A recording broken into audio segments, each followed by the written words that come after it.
didn't even bother to vote yes or no on this bill that took away your right to privacy. He didn't even say, you know, I'm in favor of it. And he didn't justify why he was in favor of it.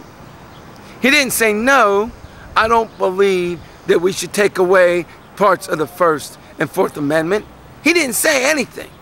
He didn't even vote. Now, those of you who may be supporting Barack Obama, which I also think is a good man. I think McCain is generally a good man, and Obama is generally a good man. But Barack Obama initially was against the bill. But because of some perceived compromise, Barack Obama, a Democrat, voted in favor of this bill that takes away your fundamental rights.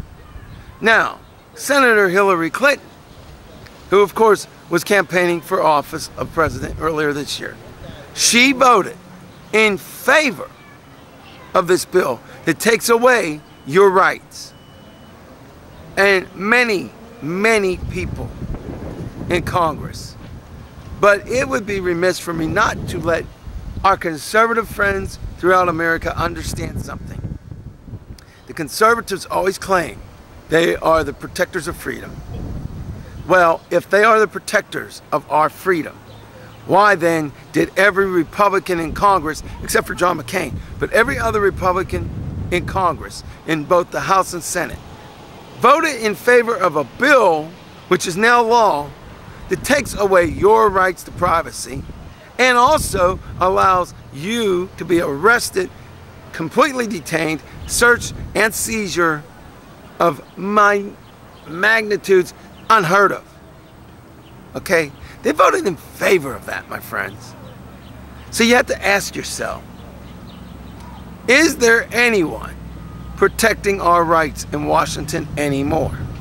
Is there any politician fighting to uphold the constitutional rights of every American and fighting to give us and keep what Abraham Lincoln and George Washington and all of our amazing forefathers and other leaders did for over 200 years? Or what about the men and women who fought for 200 and some 32 years to keep that freedom?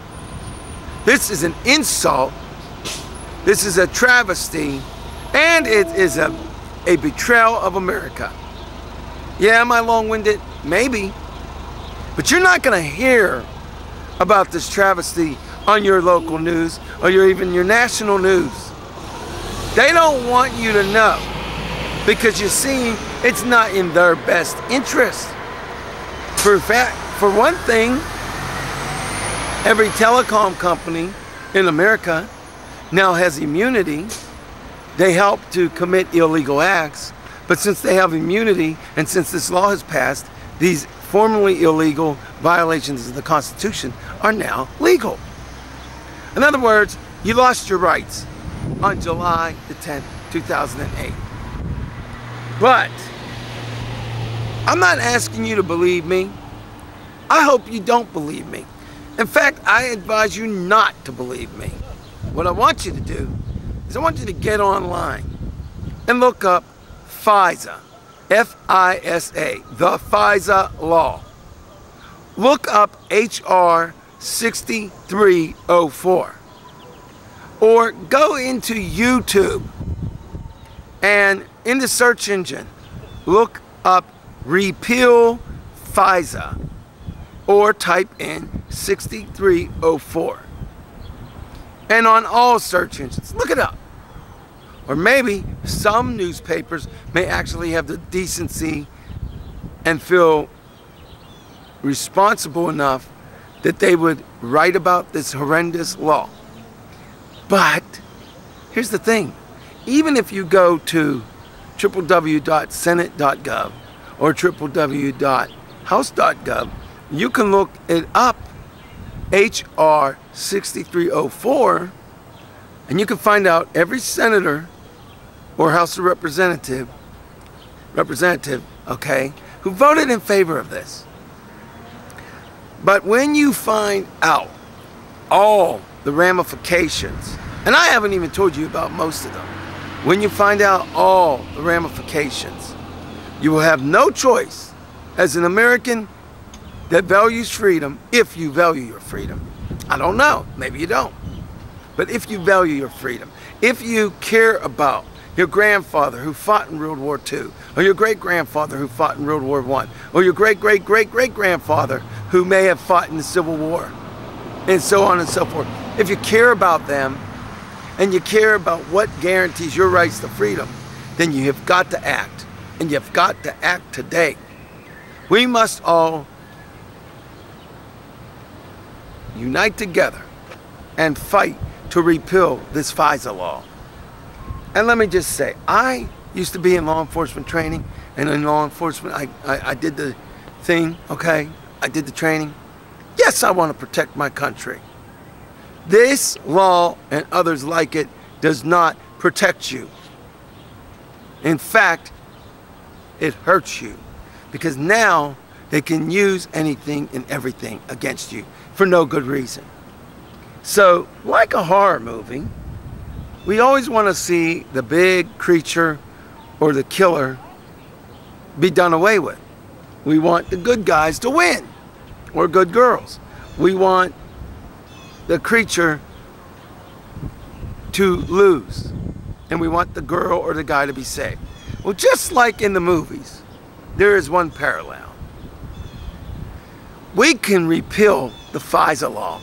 We can change this. We can get back our First and Fourth Amendment rights.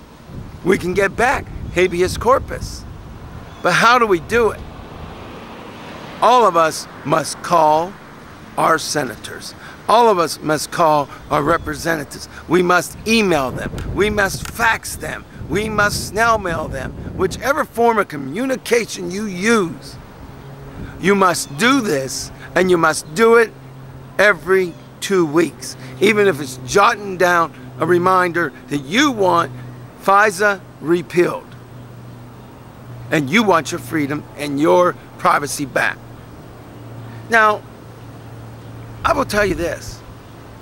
You may not think your vote counts, your opinion counts, or that they'll listen to you, especially when they're getting millions of dollars from telecom companies. You may not think they'll listen to you.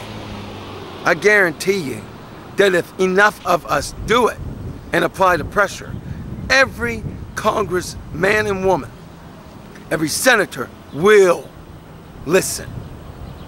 Because we are the owners of the United States of America. And the Congress are citizens also. Let's not forget that.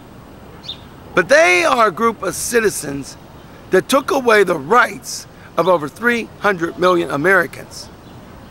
But to put that in perspective, I'm now going to end this audio part of the announcement.